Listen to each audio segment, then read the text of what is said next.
जय श्री राम। जय जय श्री राम। आज 22 जनवरी है।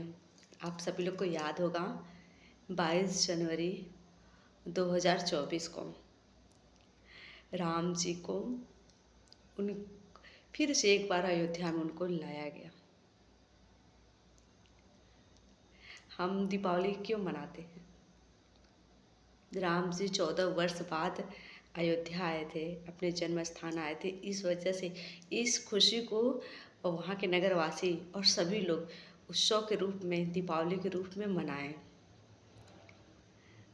तब वो दीपावली हुई और उसके साथ बहुत सारी घटनाएं हैं, पर अगर मुख्य रूप से देखा जाए तो यही बोला जाता है।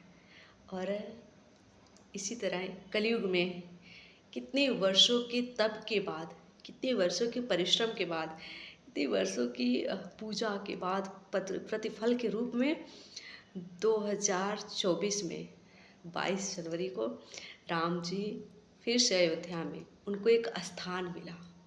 अपने ही राज्य में, अपने जन्म स्थान पे उनका स्थान ही लुप्त होता हुआ दिख रहा था। लेकिन किसका हम शुक्रिया करें? पर जो भी है, पर राम जी फिर से अपने जन्म स्थान आए। तो इस तरह से अगर देखा जाए तो कलयुग में भी राम जी को कितना तप करना पड़ा, कितना वनवास काटने के बाद उनको फिर से अपना एक स्थान प्राप्त हुआ। इसके लिए हम अपने श्रीमान नरेंद्र मोदी जी का या उनके सहयोगी जितने लोग भी थे सबका धन्यवाद कितना भी करें कम है। फिलहाल हम इस पे चर्चा करते हैं कि आज अगर देखा जाए तो वह 22 जनवरी है, पूरा एक वर्ष हो गया और इसको आज हम दीपावली के रूप में मना भी सकते हैं, सबको बधाई भी दे सकते हैं। क्योंकि दीपावली का मेन उद्देश्य मनाना तो हमारा राम जी के घर लौटने का ही था। और कलयुग में भी राम जी को बहुत ज़्यादा तप करना पड़ा, फिर उनको अपने ही जगह पे स्थान प्राप्त हुआ। तो मेरी तरफ से, मेरे सह परिवार की तरफ से राम जी के प्राण प्रतिष्ठा वर्ष की और उनके वापस अयोध्या में स्थान प्राप्ति करने की, उनके राज्य प्राप्त होने की खुशी में आप सभी को बहुत बहुत शुभकामनाएं। और ये दीपावली का भी अवसर है तो आप सभी को शुभ दीपावली भी। क्योंकि हर जगह अलग अलग लोग अलग अलग तरीके से इस एक पर्व हो गया, एक त्यौहार हो गया। बस हम सभी का जीवन भी अगर देखें तो कुछ ऐसा ही है। हम भी अपने जीवन में समस्याएं आती हैं। कुछ लोग का जीवन ऐसा होता है कि लगता है यार बस समस्याएं ही हैं क्या। लेकिन हर एक समस्या का और हर एक परेशानी का अंत होता है, कहीं ना कहीं उसका रुकना तय है। बस सही दिशा में कर्म होने चाहिए, सही दिशा में आपका चलना होना चाहिए। आपका दिशा, आपका कर्म, आपका विचार, आपका व्यवहार गलत ना हो। बाकी समस्याएं हैं, कल वो समाधान में भी परिवर्तन होगा। बस उस समस्याओं को, उस दिक्कत को परेशानी में ना लेकर हाँ सहजता से उस पर बढ़ते चलिए। इस सारी चीज़ों से हमें एक सीख मिलती है ना, जब ईश्वर को इतनी सारी समस्याओं का, इतनी सारी दिक्कतों का सामना करने के बाद कहीं ना कहीं आज उनके स्थान को मिला, तो हम आप तो एक इंसान हैं। तो ये सारी चीज़ें हमें सीखने को और हमें साहस देती हैं कि जीवन संघर्षमय है, इतना आसान नहीं है।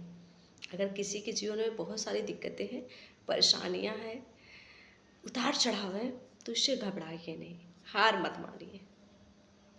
इन सारी चीज़ों से सीखिए और आज नहीं तो कल ज़रूर अच्छा होगा। और अच्छा होने के लिए ही कहीं ना कहीं दिक्कतें आती हैं। हर चीज़ तपाया जाता है तो उसकी आकृति और उसकी सुंदरता बढ़ जाती है। जैसे सोने को आग में जितना सुंदर तपता है उतनी सुंदर आभूषण तैयार होता है, उसकी चमक 100 गुनी ज़्यादा बढ़ जाती है। कोयला काला होता है लेकिन आग में तप जाता है तो कोयले का रंग कैसा लगने लगता है? एकदम सुनहरा। और उसके तपने पे, उसमें तपने के बाद वो कितना अलग हो जाता है। बस मनुष्य भी ऐसी ही है, अपने दुख से, अपनी परेशानी से, बहुत सारी चीज़ें जो हमें लगता है कि हमें तोड़ देगा, लेकिन हम मुस्कुराते हुए हिम्मत से आगे बढ़ें तो उसी में समाधान भी मिलता है। और इन सभी का स्रोत, इन सभी चीज़ों का एक ही कड़ी है, वह ईश्वर नाम। सारी चीज़ें उतार चढ़ाव जीवन में लगी रहेंगी और होती रहेंगी, लेकिन अपने ईश्वर का हाथ और उनका नाम सदी हृदय और भाव से जपते रहिए। मझधार में अगर डूबेंगे तो किनारा भी वही लगाएंगे। ये विश्वास होना चाहिए, जैसा विश्वास अर्जुन ने दिखाया कि माधव मेरे साथ रहेंगे तो मैं कभी हार नहीं सकता, या मेरा कभी पराजित नहीं हो सकता। मुझे सिर्फ माधव चाहिए।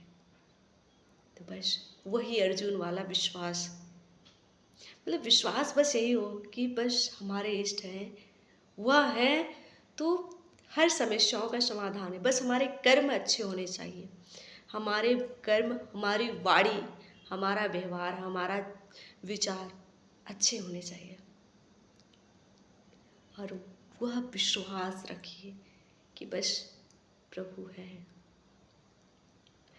जीवन की सारी स्थितियाँ, सारी परिस्थितियाँ बदली जा सकती हैं।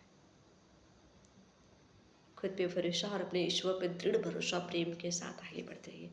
जीवन ऐसे उतार चढ़ाव लगा रहेगा, लेकिन उससे हताश होकर या उससे परेशान होकर किसी गलत कार्य में आगे बढ़ने से अच्छा है कि थोड़ा सा कष्ट सहकर आगे अच्छी मार्ग जरूर मिलेगा। फिलहाल मेरी बातें, मैं यहीं पर अपनी बातों को विराम करती हूँ।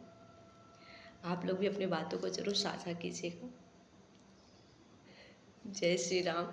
सीताराम सीताराम सीताराम सीताराम। हमेशा सीताराम सीताराम रटिए। जीवन की सारी समस्याओं का समाधान इन्हीं नामों में है। तो आप सभी को जय श्री राम, राधे राधे। आइए बोलते हैं ओम नमः पार्वती पते हरे हरे महादेव। जय जय शिव शंभु, जय महाकाल।